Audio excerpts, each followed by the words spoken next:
எங்களுக்கு ஈக்குவல் இந்த உலகத்திலே யாரும் கிடையாதுங்க.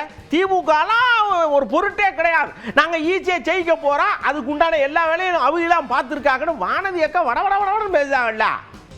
திமுக அரசே எங்களுக்கு சாதகமான ஒரு நிலைமை ஏற்படுத்திட்டு இருக்காங்க. ஏனென்றால் நான் முன்னாடி இந்த பத்திரிகையாளர் சந்திப்பில் கூட சொன்னேன், ஊடக நண்பர்கள் மீது தாக்குதல், லாக்அப் மரணங்கள், இவர்கள் எல்லாம் எந்த விதமான இரட்டை நிலைப்பாடு எடுத்திருக்காங்க. எதிர்கட்சியா இருக்கும் போது ஒரு நிலைப்பாடு, ஆளும் கட்சி ஆனதுக்கு அப்புறம் அதே தவறுகளை செய்வது. அப்போ இவர்கள் செய்கின்ற ஆட்சியே இரட்டை வேட ஆட்சி. அதனால எங்களுக்கு சவால் எல்லாம் எதுவுமே இல்லைங்க.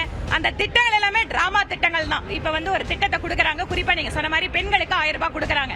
ஆனால் பெண்களுக்கு 1000 ரூபாய் கொடுக்கறோங்கிற பேர்ல ஒவ்வொரு நாளும் பெண்கள் மீதான வன்முறை, கொலை, கொள்ளை, கற்பழிப்பு, பாலியல் வன்முறை, இந்த மாதிரி பெண்களுக்கு எதிராகவே ஆட்சியை வச்சுட்டு 1000 ரூபாய் கொடுத்தா சரியா போயிருமா?